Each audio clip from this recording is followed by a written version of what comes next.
Welcome back to the Blue Springs South JAGcast. I'm Owen Werner, and I'm here with Matt Heide to talk about our district's robotics program. So, what is the robotics program?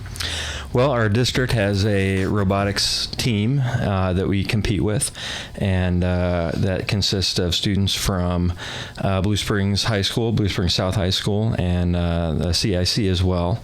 And we build robots to compete in the first robotics competition. What days do you guys meet? Well, that kind of depends on the time of year. In our off season, which we're in right now, we're meeting on Mondays and Wednesdays over at our shop, which is over by the CIC campus. And when the season starts in January, that's when we'll start meeting Monday through Thursday after school. And then we have 8-hour practices on Saturdays. It gives a big, long chunk of time to work on our robot. Okay. You said you guys meet at the CIC area? Yeah, CIC campus. There's a warehouse back behind central office that we have a big shop in. So it's nice to have our own space over there. Sweet. Is there any requirements to join the club? Like any prerequisites? I'd say there's not really prerequisites other than keeping your grades up because we're emphasize that school comes first.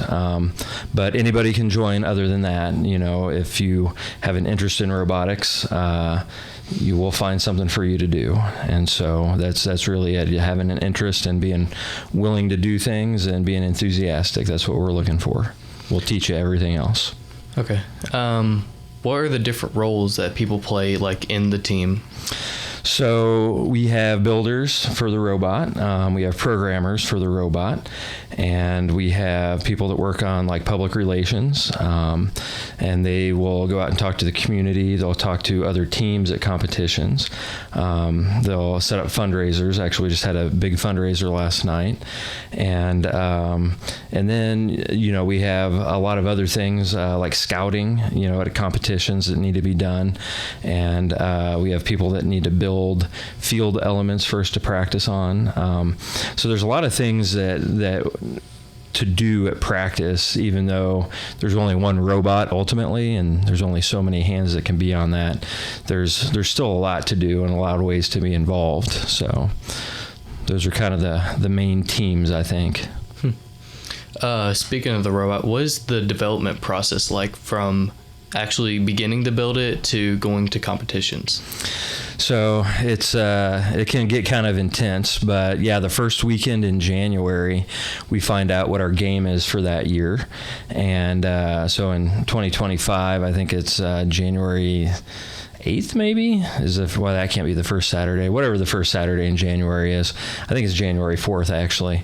And we'll find out what our game is. And from there, we basically have until our first competition to get our robot ready. And so we will spend that first day looking at what it is we have to have a robot do, what are the tasks it needs to complete, and then start talking about what type of programming that might involve, what type of systems that we'll need to build for that. And so we'll spend the next week and a half, maybe 2 weeks, planning some prototypes and maybe even building a few prototypes. And by that time, though, we kind of need to settle on the direction that we're going to build our robot with, and then spend the next 3 or 4 weeks getting that ready to go. And, one of the important things is, you can't be building on, the last day before that competition, because we still got to check the programming and practice driving it. So our goal is to leave a couple of weeks before our first competition to be done with the robot before then. Sounds like a lot of work. It is a lot of work. So for the robot, once you get the robot done, what are the competitions like for it? So the competitions are usually 3 days.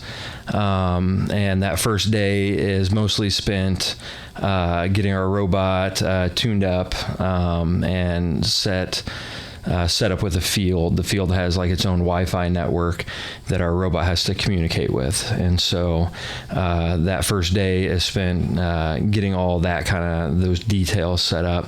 And then they'll do some practice matches, again, just to make sure everything's working. And, we have to drive our robot somewhere. And so sometimes in transit, things will shake loose, things like that. So it just gives teams a chance to, check all those little details, tighten everything up. And then on the second day, the competition really starts.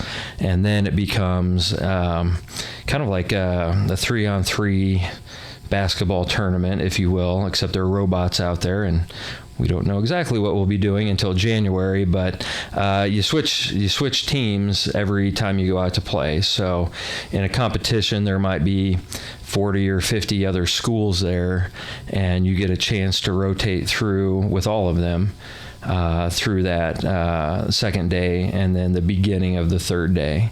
And at the end of that, they keep track of how everybody does. You earn points, ranking points, and this is what our scouting is for, is, we'll watch other teams and see who does what and see who's good and see who's struggling, see whose robots don't work and things like that. And at the end of that part of the competition, the best 8 teams, the teams that have the highest scores, get to pick teams for the finals.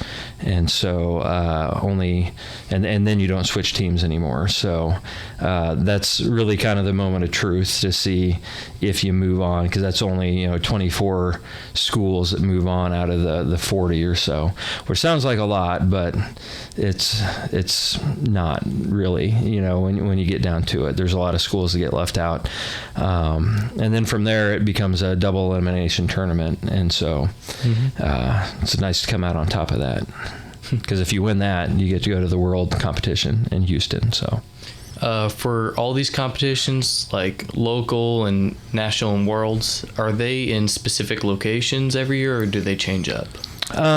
Most competitions are, as far as I know, are in the same places each year, but sometimes they add new ones. There's one in Sedalia that we often go to because it's fairly close. Lee Summit North usually has one, and I think there's one in Shawnee Mission. This year we're going to the Sedalia one, and we're going to Iowa, which I think we've gone to the last 2 years as well. And so those are regionals, is what they call them, and so those pretty much stay the same because those venues are set. You need a large area to do this in, and so First Robotics, that sponsors all this, knows those places work, but sometimes they do change. Lee Summit North didn't used to have one. There used to be a larger building off of Front Street that we competed at, and for some reason that shut down a few years ago, and so they needed new places to go. And so every once in a while you'll get some changes there, but for the most part they stay the same. And then the world competition in Houston, I believe, is slated to be there until like 2028 at least. So they have a contract there to stay there. So, and that's again a very large space, and they need a large space. So that kind of limits your options about where they can hold that competition. So, is there any other details you'd like to tell our viewers? Come see a competition. It's, we can try and explain what they're like, but until you go watch one, it doesn't quite make sense. And even watching online, you just don't get the energy that's there, and it's so much fun. And there's heartbreak sometimes. You get your robot out there and it doesn't work, and but that's part of any competition, that things don't go as planned, and you just fix it and you move on and do better the next time. And so that's what's really inspiring to me, is watching our students just keep moving forward and doing better, and we have success with it, and it's a lot of fun. And so my advice or last thought would be, come out to a competition sometime and check it out. It's a lot of fun. Okay. Thank you, Mr. Heide, and thank you for all of our viewers for watching this week's JAGcast. I'm Owen Werner, JAG TV.